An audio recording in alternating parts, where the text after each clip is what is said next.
Hello again everyone, Truck CB Sales here with a before and after tune-up report for Ron right around Nebraska and the Stryker SR-955. Ron, you sent this on in. We're going to show you what it's doing right off the bat. The only thing I've done is turn your top back off. 50 watt slug. You got you set up there, looks like they set you up at 1 watt all the way down. Show you average power swing. Hello, swings to 7 bird average. Hello, hello, hello, hello, hello, hello. About 92 peak. So you're only getting 7 bird average, so that's the issue. You got plenty of peak power. All the way up 12 watts. Hello, swinging to 16 and that same about 90, 92 peak.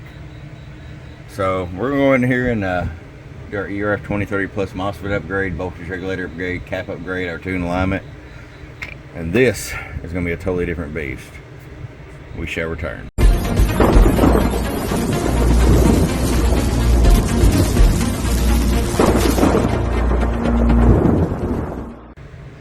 All right, Ron, we're back. Let me get this situated here.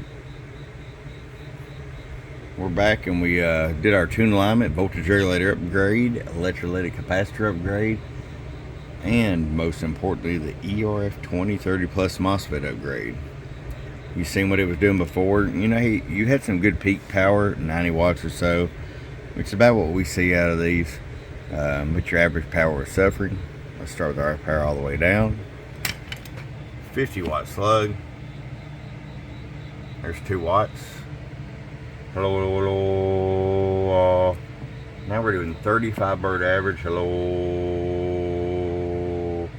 120 watts PEP. Roll it up. 20 watts. Hello. We are pegging that. So let's just go to average power on the 250 watt scale. Hello. About 65 average. Peak power. Hello. 120 PEP. Alright, Mr. Spudman, we're going to get this out to you, man. I appreciate it. Your friend Truck at truckcbsales.com. Bye-bye.